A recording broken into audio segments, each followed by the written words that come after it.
looking at 4 common stains and the proper procedure to remove those stains. The first stain that we're going to look at is just a common soft drink spill. And just want to go over the procedure on how to properly remove that. The first thing that you want to do when you have a spill of a soft drink or any type of liquid is you want to use a white towel and you want to tamp this area. You never want to take your towel and rub the carpet because you could damage the fiber. So you want to tamp the area, then you want to use a carpet spotter and just spray that area and continue tamping the area with your towel to remove as much liquid as you can. And after you've tamped the area, if you have a portable spotting extractor, you can rinse the area with water and extract that contaminant completely away from the carpet. The next spot we're going to show is essentially it's a coffee spill. These are common spills throughout any facility.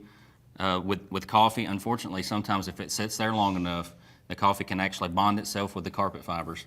It becomes a little more difficult to remove. Unfortunately, we do not live in a perfect world. If someone would spill coffee, they would come let someone know with the janitorial staff, and it would be very simple to remove if you could get to it within, say, 24 hours. Unfortunately, sometimes it sits there. It could be there for a week before you can get to it. So there are some common specialty spotters on the market, and that's what we're going to demonstrate here today. We're going to demonstrate a process called heat transfer, where you use a steam iron on the lowest steam setting. You would actually use your specialty spotter and spray. If it's a baseball-sized spot, it would just be a couple of sprays. Once you spray your chemistry, you can take a clean white cloth that's been slightly dampened under a faucet. Always just put the cloth just over where you have sprayed. Use your steam iron on the lowest steam setting, always being careful not to let the iron touch the actual carpet fibers, and never let your towel dry out. This heat transfer process, you basically would just, once your chemistry is applied, you would use a 5 second interval to move the iron across that spot. And as you do that, the process of wicking is occurring. If you're familiar with wicking, I'll show this, how it wicks the stain up into the cloth. If you've ever set a roll of paper towels up on a countertop that may be wet, and within, say, an hour or so, the entire roll of paper towels is wet, that is essentially the physics of wicking. That wicking action is you're actually speeding that process up with the heat transfer. And as that wicks into the towel, you may have to apply the chemistry more than one time. You would just respray it and continue using the 5 second intervals. And then anytime you complete this process, as Darrell mentioned, you want to follow up with an extraction process with just plain hot water in your extraction tank to remove any remaining residue that may be left behind from that process. The third spot we're going to look at is just a regular soil spot. A lot of times whenever you clean an area or a spot in your carpet and it looks good, and then say 2 days later or a week later, that spot returns and you wonder, I know that area looked good. Why is it dark again? And what that can be, which we will demonstrate, is add a little bit of water to see if you have too much soap residue.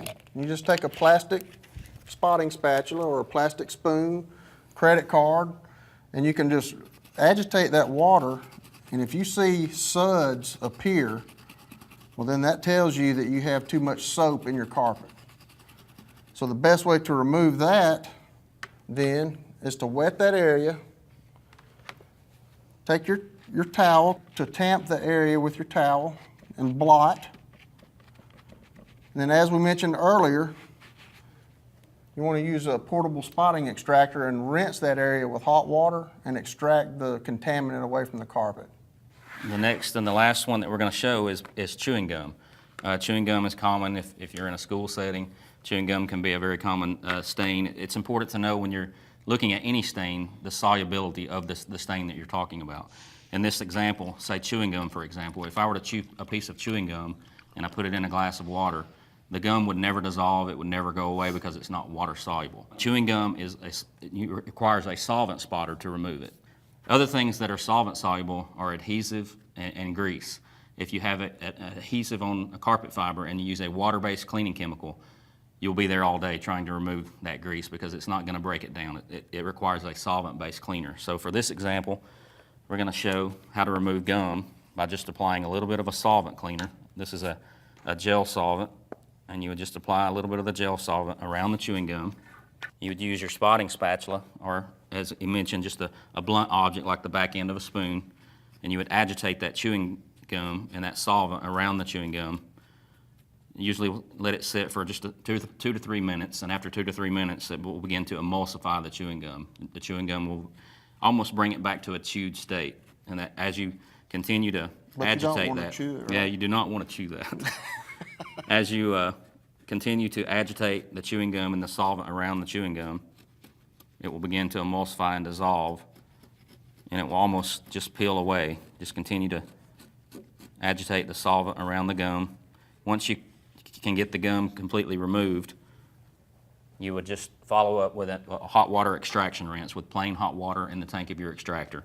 Anytime a solvent cleaner is used, just like cleaning residues can attract soil from your shoes, the solvent residue will actually be a soil attractor as well. Anytime you get a footstep across that solvent residue is going to pull soil from your shoes. So solvent cleaners are effective shoe cleaners. So always follow up with a hot water extraction rinse in your portable spotting extractor.